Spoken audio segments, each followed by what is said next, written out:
Hi, welcome to 5 Minutes of Torah with the BI Rabbi. I'm Rabbi Adam Stein. Well, you can see I'm out at a construction site here.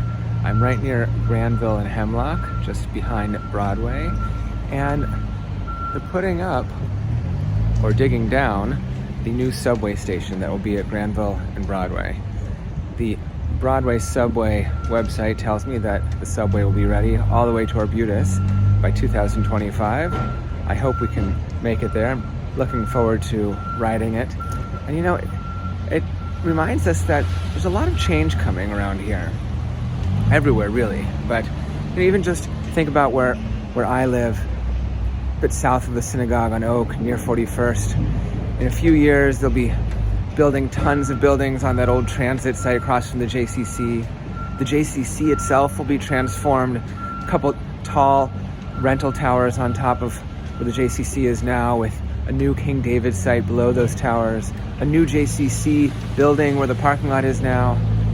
Oak Ridge has been under construction for a couple years now, and the towers are starting to rise above street level. That's going to be major.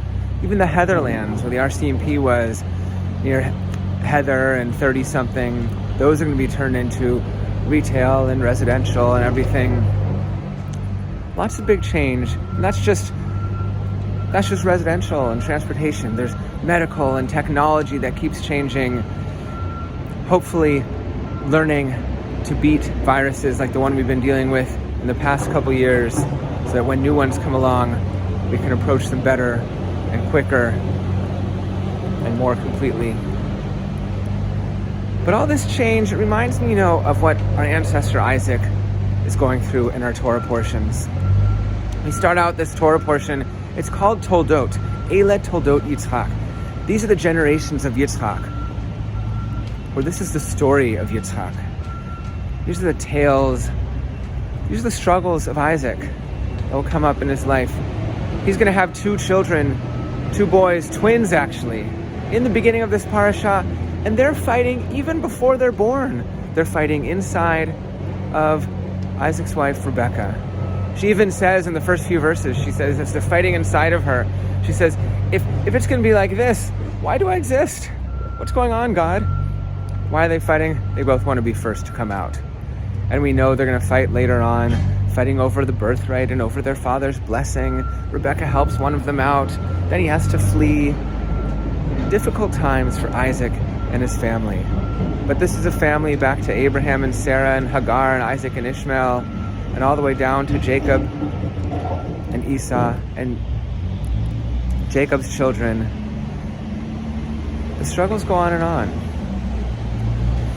And we're going to have struggles. We'll continue to have struggles throughout our lives. And maybe like Isaac does, we need to look to the positive connections we do have, family, community. We need to look back and remember our family members, those who have gone. I want to share with you that we have a great opportunity in our synagogue. One of the highlights of our synagogue for decades has been our daily minyan.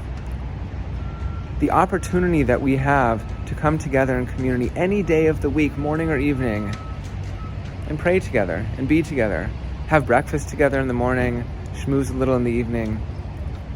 And for those of us remembering family members, remembering the Isaacs and Rebeccas and Jacobs and Dinas in our family, we have the opportunity to say Kaddish in a community.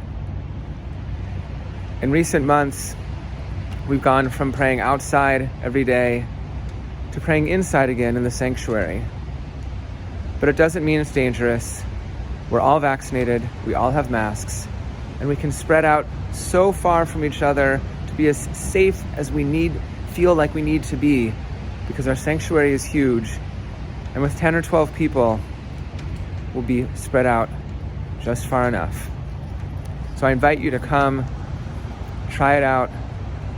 I'm pretty sure you'll feel just fine. Looking forward to seeing you and praying with you and being together in community. Shabbat Shalom.